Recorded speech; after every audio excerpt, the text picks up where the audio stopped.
Welcome to the Brie Pod. I'm here with Nathan Niles, School Counselor and Prevention Educator. Hi, everyone. It's great to be on here today. I really appreciate Brianna reaching out so we can talk a little bit more about some exciting things that I've done throughout my journey and what I'm currently doing. Oh, I'm so happy that you joined me today on this episode. As you know, we've known each other for many years now, really, because we're from the same town. So I wanted you to share with our listeners who may not know you, who is Nathan Niles? Great. That's such a great question. I really like this is really great to talk about a little bit about my role and what I've done. So like I said, Brianna and I have known each other for a long time. Our families have been friends for years, and so I've known Brianna quite a bit, and like from our town as well. And so I think the biggest thing that when I think about background is that the big thing is about home roots. And that was something that I really discovered throughout my journey, is that how much I do appreciate the North Country and being back home. And so that's a big part of what I love. But when I think about some of the unique experiences that I've had growing up in the North Country, some of them have been some challenges, but some really great challenges that I was able to overcome as well.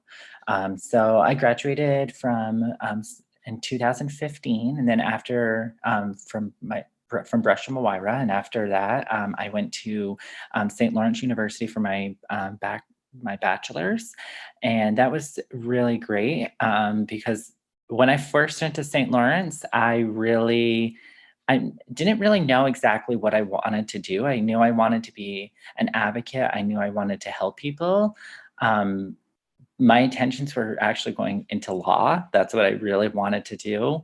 But then after I kind of doing some internships, and then studying abroad in London, and then doing a lot of advocacy work over there, and then advocacy work within our communities, I really discovered that I wanted to help children and really wanted to help our communities of how we can promote a safe and inclusive space for everyone. So a lot of my background that I've had was that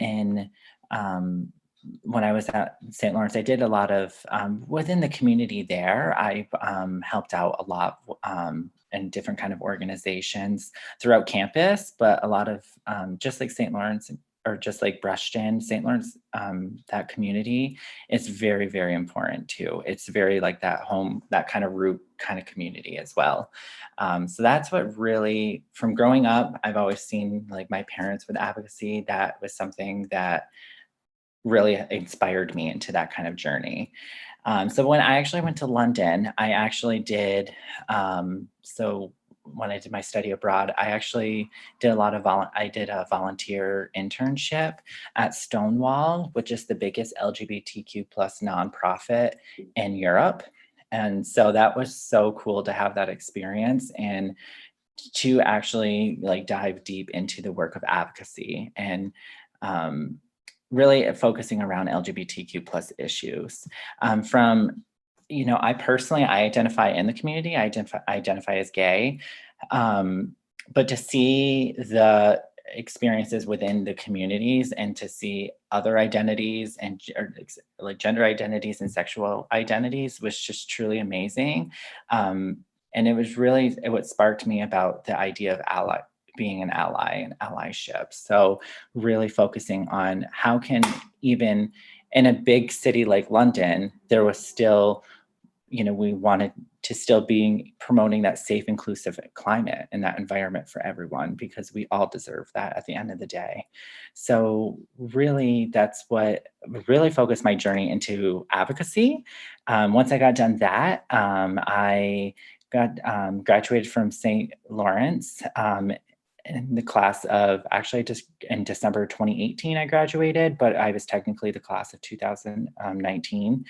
And so I when I got out there, I got a job at Planned Parenthood, and that's where I did a lot of my advocacy. So I worked, like I said, I worked through Planned Parenthood.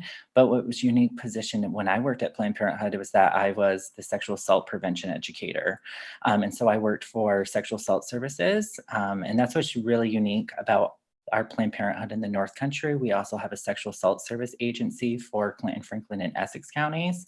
And so that was a lot of my experience. And so I would go across, I worked there for about 2 years and 8 months. And so I went across the communities, across Franklin, Clinton, and Essex counties, primarily K through 12, and educated around sexual assault prevention education.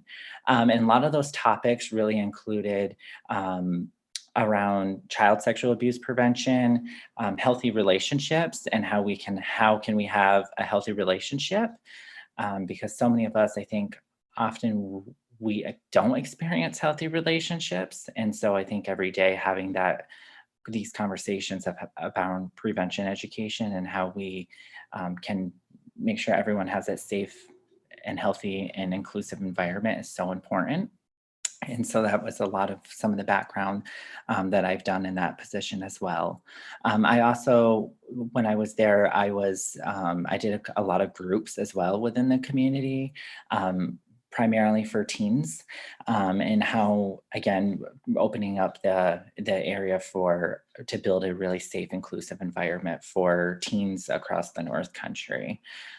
So that was a lot of kind of my role, that got me into kind of that spark of advocacy. And then after that, I recently just got a new position. I am now a school counselor at a middle school in our area, and so in the North Country. And so I kind of been taking all that experience that I've had, like with my advocacy journey, and helping students across the North Country, but primarily my is 5 through 8. So I'm in the middle school counselor. So a lot of the topics, what I've recognized with especially healthy relationships, sexual assault prevention, harassment, bullying prevention, followed me to my current journey as well. I would say every single day I have some kind of unique kind of situation that a student is experiencing. And it comes a lot of times around their social emotional well-being and their health. And a lot of these topics can come up as well. So that's a lot of my role and my background of who I am. But I always, like I said, I really like to just focus on a lot of times the little things. I think that's really important, really to cherish and embrace those things. Because throughout our journey in life, there can be a lot of ups and downs. And so I think just ride it out. I think that's the biggest thing that I think, when I think about who I am, is just really riding the wave. So embracing that journey for sure. Well, I need to start off by saying, first and foremost, congratulations on your new job. That's awesome. Thank you. Um, I appreciate that.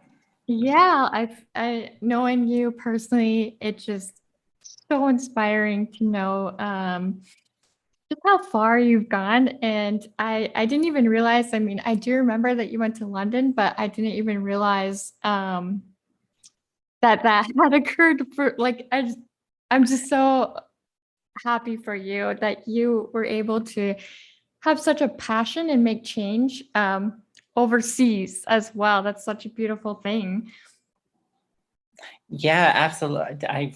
When I think about, um, when I do think about that journey, that is just to think about, just even like I said, that big city, like thinking those issues are so common in every community as well. And that's something that I've recognized in my current work as well. It was larger scale, but there's the same kind of systemic issues that happen in our world. And so when we think about, especially around prevention education, especially promoting that safe and inclusive space. We're doing that every day so we can make sure that we can do the best and advocate for people. So that is something that I recognized over when I was overseas and then came back home, is that a lot of these issues are they're worldwide. Yeah, absolutely. And I'm glad that you bring up safe, the term safe, because recently I had a podcast episode from my own personal episodes talking about safety and how safety is so important. And we don't even realize how important it is to feel safe, and that we don't need to, and we should not have to feel that we're on, eggshells in our life. Um, so I'm very happy that there are programs and role models and mentors and people out there that are helping create that safe environment because it's so needed. Absolutely. And I think that's the biggest thing that sometimes we, like you said, that we forget to take for granted. Like when we don't feel safe, of how that really affects our mental health and our well-being, but also physically as well. So it's really important when we just think about safety, of how really important it is for one to feel safe. Absolutely. And because this month we are diving deep into domestic violence awareness, I want to bring that in on from your perspective. How important is safety when it comes to being either a survivor of abuse or potentially a victim of abuse? Yeah, I think that is like the biggest thing when we do think about in any kind. Like I said, a lot of my background has been prior was into sexual violence prevention. Um, but now in my current role as a counselor and throughout my advocacy, when we do think about relationships in general, right? When we think about the word relationship, we oftentimes think about dating relationships, but that's not necessarily the case. We have a lot of interpersonal kind of relationships that we go through every single day. So a lot of times it's peers. When I'm seeing that with school, when conflict happens, how do we um, make sure that everyone is safe involved? How do we safely intervene if we see kind of violence taking place? So that's a huge thing, is when we think about the different kind of relationships we have, it really varies of kind of the idea with violence.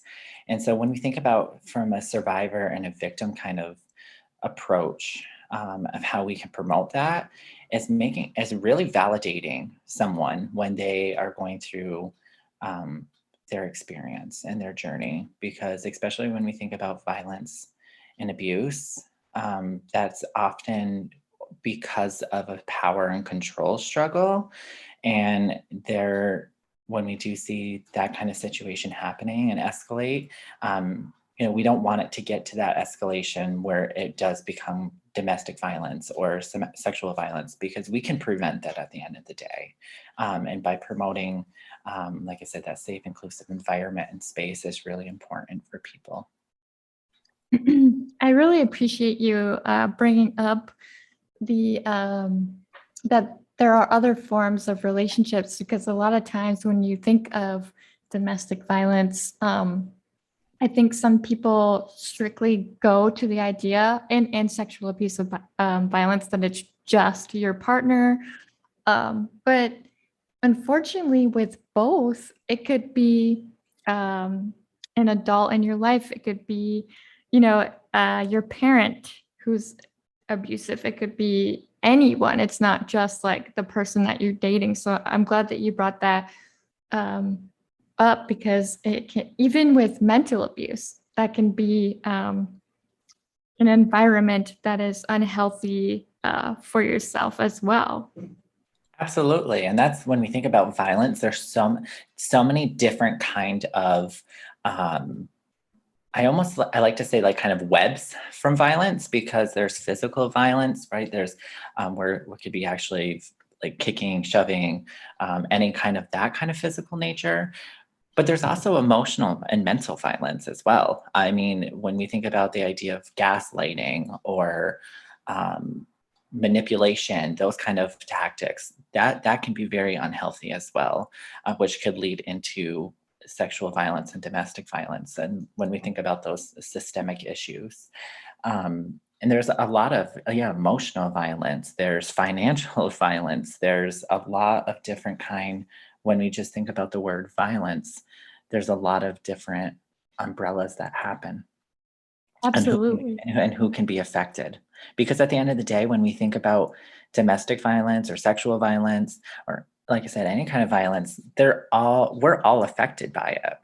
And that is each and every day throughout our communities and throughout our schools or through that. That's why it's so important building that safe and positive climate through schools. Yes, especially through schools because the biggest term I can really come up or not come up with, but bring up is bullying within the schools. And now that we have social media, it's so much easier for bullying for students. Absolutely. That is one of the biggest. I will say, coming into this profession, and I've like I said, I've been here only.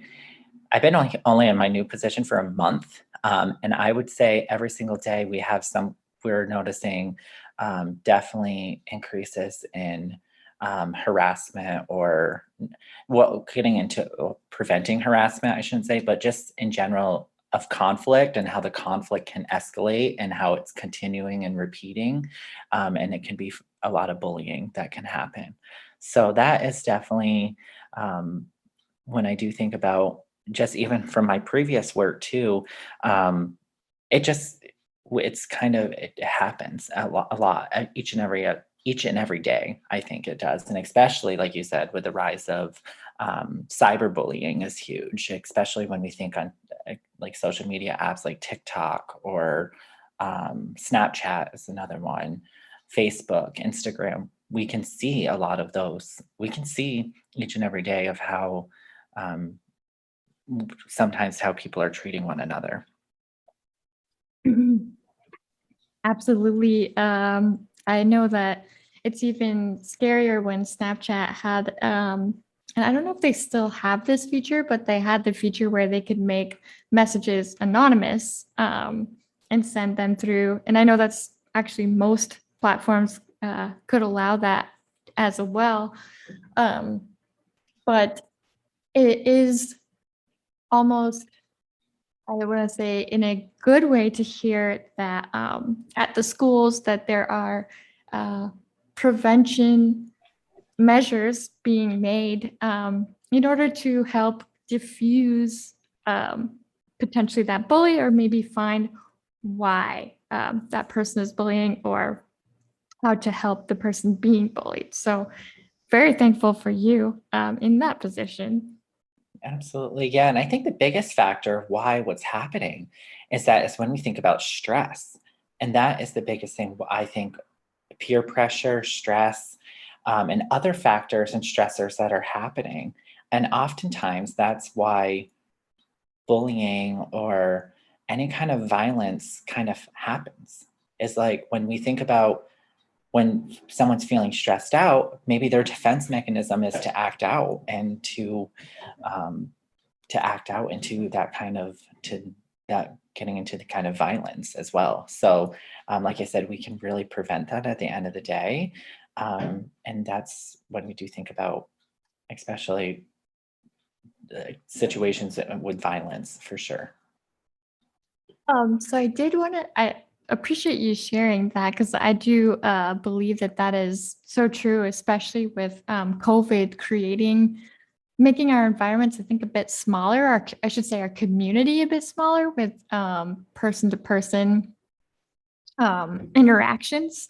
I feel like the rise of domestic violence went higher when we weren't able to go out and people were not able to leave their houses and had to work from home. Um, but I wanted to add to that. So earlier we had discussed power and control. What is your take on that with sexual violence and domestic violence. Yeah. So when we think about power and control, that is probably we think about at the end of the day, this kind of idea of power. And so when we do think about the really great way to describe it is there's actually, if you definitely look it up, when we think about especially the idea of violence and how it happens, it's the best way to look at it is the power and control wheel. That is a really great way of how it shows how it can escalate to violence. And so when we think about kind of those kind of when we think about the different kind of abuse or violence. So when we think about physical violence, what is physical violence? What is emotional violence? What is sexual violence? What is domestic violence? Right? It kind of shows how when we have those keep on repeated patterns that are happening, and what kind of examples that look like, and how it can create, if it continues, of how it can escalate to violence. And so that's when I think about power and control, that is a really great way to kind of understand the tactics of what people who are committing and acting on the idea of violence, to how they can gain that power and control over the victim and survivor. So that's when we think about the idea about power and control. I actually appreciate you sharing that because I've never really heard of the power control wheel, but I'll have to add that link to this episode. Absolutely. Yeah. Love is Respect is a really great organization. One Love Foundation is really great. It really taught, I used a lot of their resources.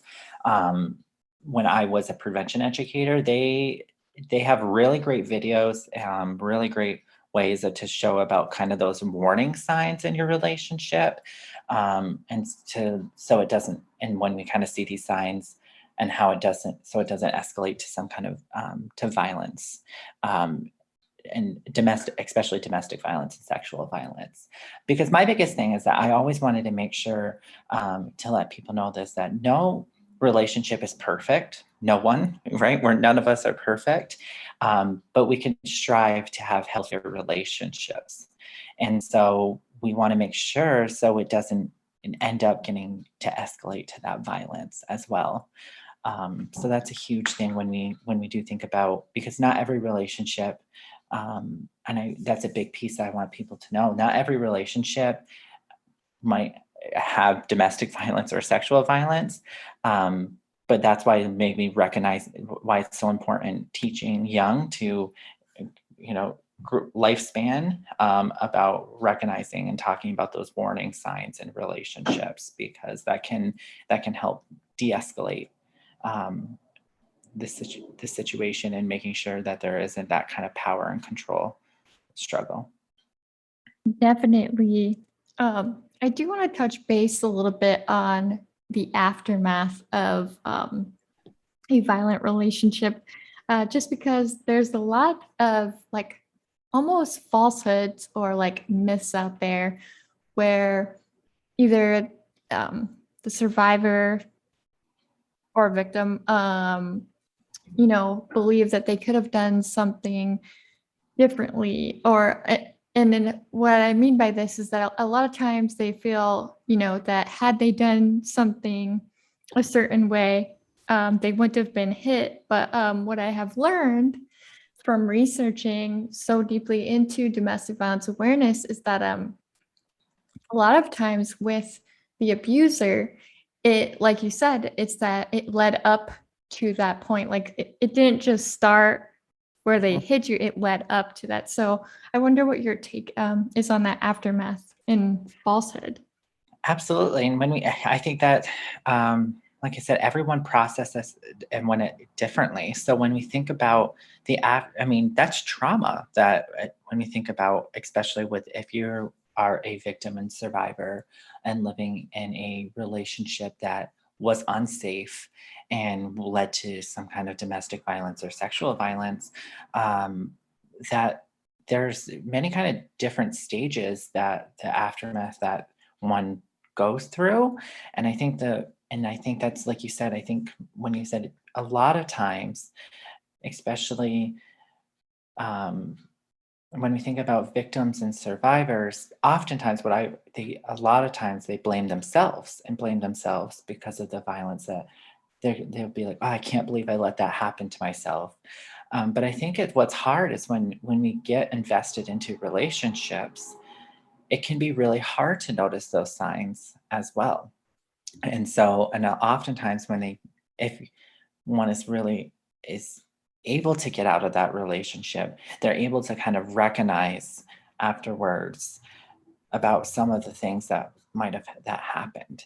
And so that's where I really think the stages of recovery are really important, especially when we think what is appropriate for that person in the moment. And that's why really thinking about um, the idea of establishing safety is really important because we think about that power and control for someone that has experienced sexual violence and domestic violence was taken away from them. It's gone. And so they had their whole life, they really have to reshape their whole life. And so, really thinking about establishing safety, having that safety network again. How do they feel? How can one feel present again and feel safe every day? And how, again, when we think about like reconnecting, how can we get back and be able to reconnect with others? And so I think that when we think about those kind of when do think about violence, it's kind of it's an everlasting thing that we of how we can overcome that. And that's why establishing and having safety networks and knowing and trying to establish that safety and having that support can be really important because that can help build resiliency at the end of the day. And especially when we think about these situations, it's so important. So many of these people who have experienced this are so resilient because it is truly, I'm sure, the most one of the hardest things they probably have had to do and deal with in their life. Absolutely. And I'm thankful for you for sharing that because it's so true that um, from my perspective as a survivor, feeling safe again, because at first I thought I could never feel safe ever. But then, I went and got the help of my therapist, and I have a better relationship with not with that person, but with a person that respects me and values and loves me.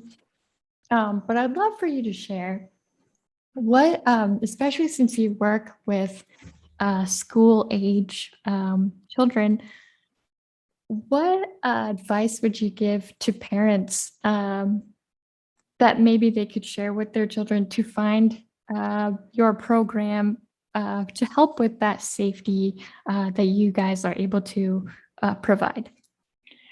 Wow, yeah, that's a great. I appreciate you asking. First of all, I appreciate you being very.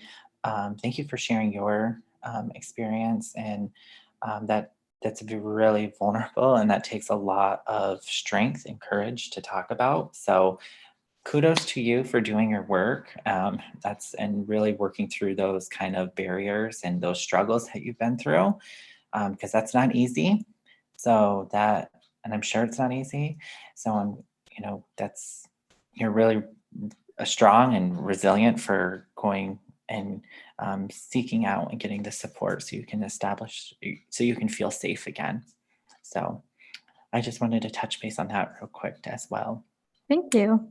Yeah, absolutely. But then when we think about showing and having these signs and how can parents and caregivers, um, how they can help with prevention, because at the end of the day, that is so important. And especially when we think about children, they're at home with their parents and caregivers. And I think the biggest thing that I would say is listening to your child, listening to their needs and to their wants, and having conversations with them about what kind of things, what are they experiencing at school? How is their school environment? What are what who are their friends? What are those everyday kind of things we we kind of communication and those social skills, because that is so important of how we can help build that resiliency in children. And parents and caregivers, you're not going to know all the answers either, and that's okay. But I think the biggest is how can we meet our child, and I'm sure how can parents and caregivers meet their child in the middle. So, and I think it's really listening to them, communicating with them in an age appropriate way, but knowing that you got their back and that you support them. And I think that's the biggest value and key as well right there. And noting that if they need help and they need support, really reaching out to your local community agencies that can help as well, because they have these resources where they can help their child as well. I'm glad that you shared that because from I think it's so important that there is, I want to say the term of validation of if you're listening to your child, or even from the other aspect of an adult saying, "Hey, this happened," or you know, if you start that communication early and that they know that they can trust and speak with you, I think that's so important because, like you said, our main goal is prevention. And if they're able to reach out, because the biggest thing about any abuser, regardless of how the relationship is with you, is that they want to isolate you, and they don't want, and they will make sure that they're a chameleon where they won't show their true colors in front of the public eye. So I think it's so important that if we start young with being able to validate, and a lot of people I feel think that's weak for validation, but I think it's so important that they're known, that they're heard and seen, because then they're more apt to maybe prevent something before it even gets to that place, you know?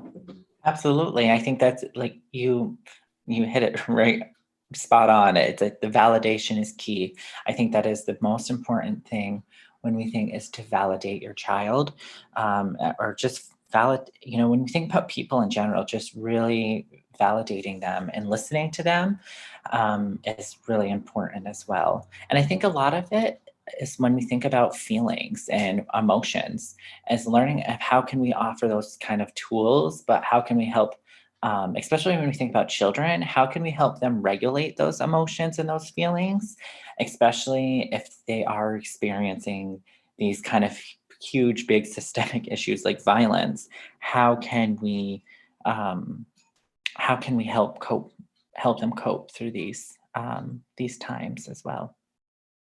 Absolutely. I feel like with you saying that, it's that whole, it goes back to like you were saying with prevention that, you know, I feel like a lot of times with abusers that do go further than where they should, they maybe they weren't even allowed to feel when they were younger.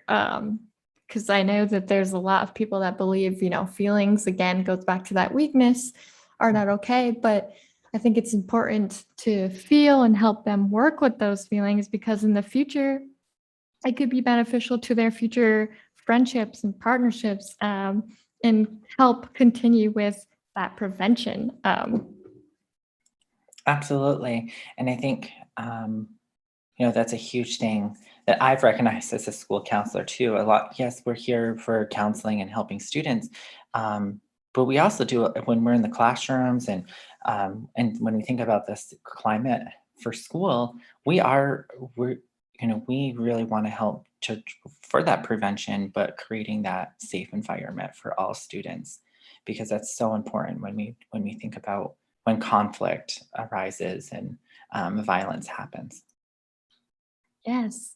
Well, I really appreciate you coming on here and sharing your perspective because I think it's so important. I think that we don't realize how important it is to start at basically, I want to say almost the beginning in a way, because we can shape our children's and future children's futures this way by recognizing and helping them.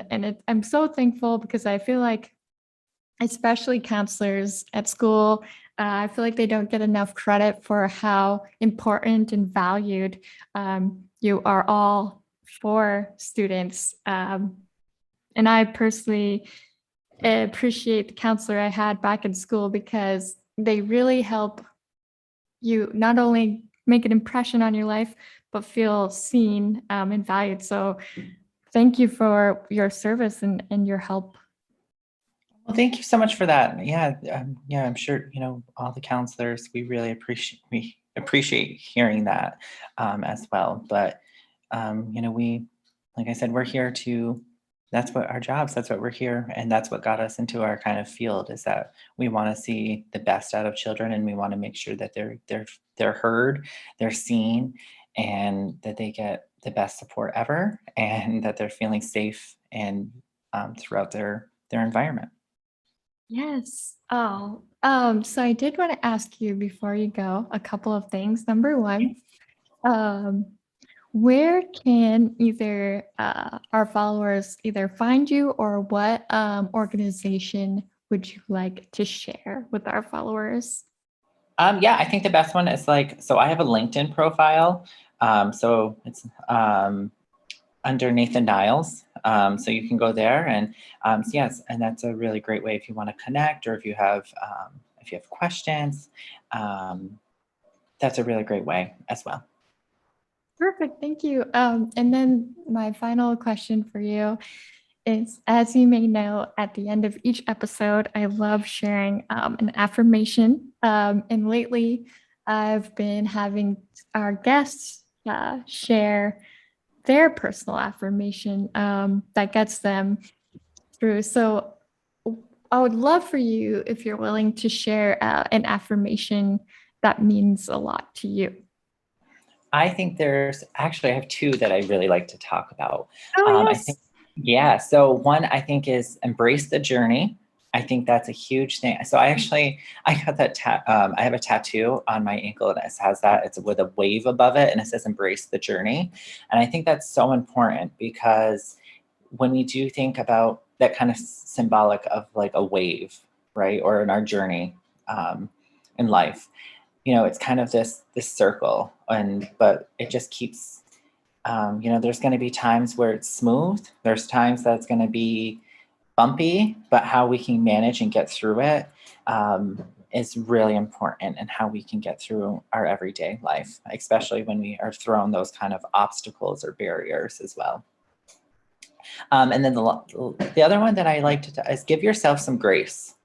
I think that's the biggest thing, especially what we're going through right now. I think this is it's a very unprecedented time as well, and I think there's so many factors as well that's happening, and people are feeling stressed every day. There's a lot of new mental health and emotional and well-being, and so that's, I think, giving yourself some grace right now, and how you can get through it is the biggest thing. I love both of those, especially the symbolism with the wave. That really ties that together so well. Absolutely. Um, well, with that, you are loved, you are worthy, you are cherished, and I am proud of you. Until next time on the Brie Pod. Bye. All right, thank you so much.